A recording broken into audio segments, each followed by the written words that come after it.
All right. So while everyone was gone, I did a little trick and look under your seats. There's a $100 bill on one of your seats. Make sure you check. All right. Nope. Just getting your attention. Psych. Sorry. Haha. But now we're locked in.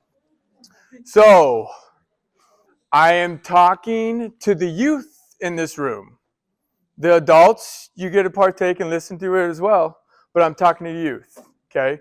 If you want a leg up on your finances or on your financial independence, I'm going to give you the secrets in the next 10 minutes of achieving your financial independence. Or let me say this, rich, right? Who wants to be rich?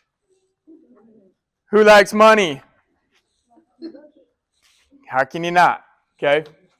So, what do we do and what should everyone focus on with their money is seek your control or always be controlled. And that means don't let your money control you. You control your money. So, little quote. Amelia Earhart is close to me because my sister was named after her, and she's a wonderful lady, she's a pioneer of the world. The most difficult thing is the decision to act. The rest is merely tenacity. Huge. You'll see later on why the action is most important thing when it comes to your financial goals. You want to be a millionaire? You cannot focus on the result. You must focus on the action. The dreadful conversation. All right, we're gonna back into this. Why do people struggle with their finances? You hear mom and dad sometimes yelling about their finances, arguing and everything. It's because they don't have the conversation. That's the first place you must all be willing to be vulnerable. Oh, I'm blanking on her name, but she talked earlier. You have to be vulnerable with yourself to be able to get advice, but to be able to achieve your goals. So the conversation is drastically 100% the hardest thing that people struggle with. Because you're not only talking about today, but you have to talk about tomorrow. And then you have to talk about 5 years, 10 years, 20 years, 15 years, 30 years down the road. And who here can see themselves 30 years down the road? I like it. I did. People would say I'm a weirdo. I am weird. I don't know why, but I could see my future. And then I said, okay, how do I get to that future? Super hard to do, to have that multifaceted conversation covering today, tomorrow, and beyond. The other thing is, people don't want to have that conversation because they don't want to face reality. People are doing bad things.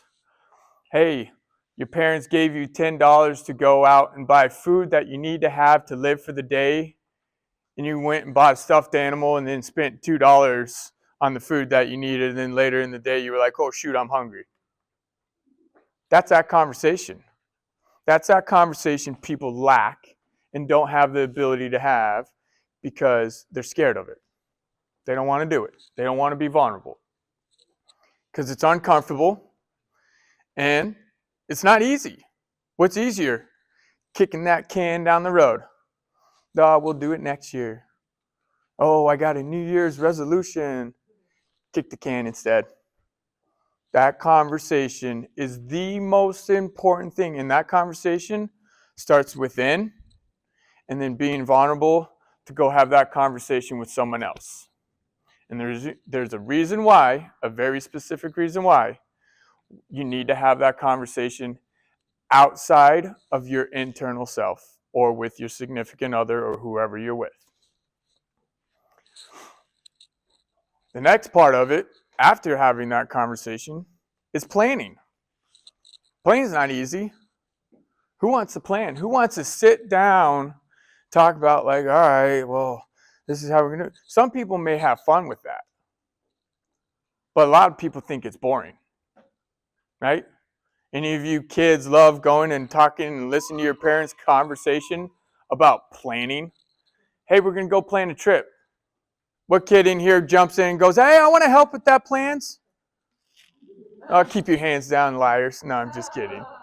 Overachievers. There's some of us that do it. But when it comes to money, it's tough to plan, right? Because you got to look at today, tomorrow, and beyond. So, planning is the next step. And I promise you this. Some people think, oh my gosh, you're over-engineering it. You're overthinking it. You're planning too much. Never have I met someone, or that I know, will say, yeah, I overplanned, I shouldn't have done that. That never happens. So don't think the sitting down, taking time out of your day to go have fun is a waste of time. It's not.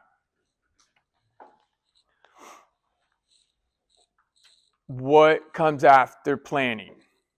So you have the conversation, you had that talk, then you start planning. After planning comes discipline. He asks about strength. I wholeheartedly believe the only way you're going to get better at something is discipline. Severe discipline. Extreme discipline with your actions, not your mouth. Everyone loves to talk about what they want to do, right? What do you want to do? What's something you would want to do in your life? What's like the craziest thing you would want to do in your life? He wants to do skydiving. Do you have a plan for that? No. Cool. Is there a problem with having a plan to go skydiving? No. Should he have a plan to skydive? Yeah, because otherwise, do you think you're going to skydive if you just say, I want to skydive? See how that works? See how I'm putting all of this together? You have to have actions, and your actions start with planning, and your planning starts with the conversation. See how it's a little connected? See this little game I'm playing? It works. I promise you. Here's how it works. Opinions versus knowledge. So you do the planning, and then you go, all right, everyone leads with their opinion of how they should achieve those goals that they set. But should you base off of your planning opinions, or should you base it off of some knowledge? Probably some knowledge, right? The reason why is financial independence, or financial wealth, or being rich, if you want to call it. Financial independence cannot be built with opinions. Opinions always include emotions. Emotions get in our way of making appropriate decisions. Decisions should be supported by knowledge. Knowledge comes from professionals, right? We all can diagnose an injury, but the nurse and the doctor are the professionals, and they really know what's going on, right? Professionals are not about narrative, but about the data. See how that works? That's your thought process if you want to achieve those financial goals. If you want to go buy the skateboard or that new bike or that e-bike, or you want to get a ATV and go ride around with your buddies, starts there. And once you get there and you get to this point and you want to have the best chance for success, you can't have opinions, because the opinions are going to lead by narrative. So, narrative versus data. My world, I live in data, because the narrative is fed to us at a rapid pace. He asked, hey, who can tell me the definition of this? How fast does someone have that pulled up on their phone? How fast are we going to get with this AI out there, and we're going to be able to say, hey, what should I do with my money? That computer is going to spit that back to you in less than 60 seconds, less than 5 seconds. 1, 2, 3, boom. We've got your answer. That answer comes from narrative. Data, though. Where's the data? Do we get fed data, meaning the hard facts that we need? Do you see the data that people are getting successful? Elon Musk. Do you think Elon Musk built SpaceX off a narrative? Or did he find data? The professional that I talked about on the last screen finds that missing data. Because the general, you, us, we can't know everything, can we? You got to go seek the data. And the data comes from the professional. Okay?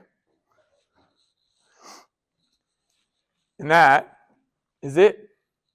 Your financial future starts today by planning for both today and tomorrow. That's what I got.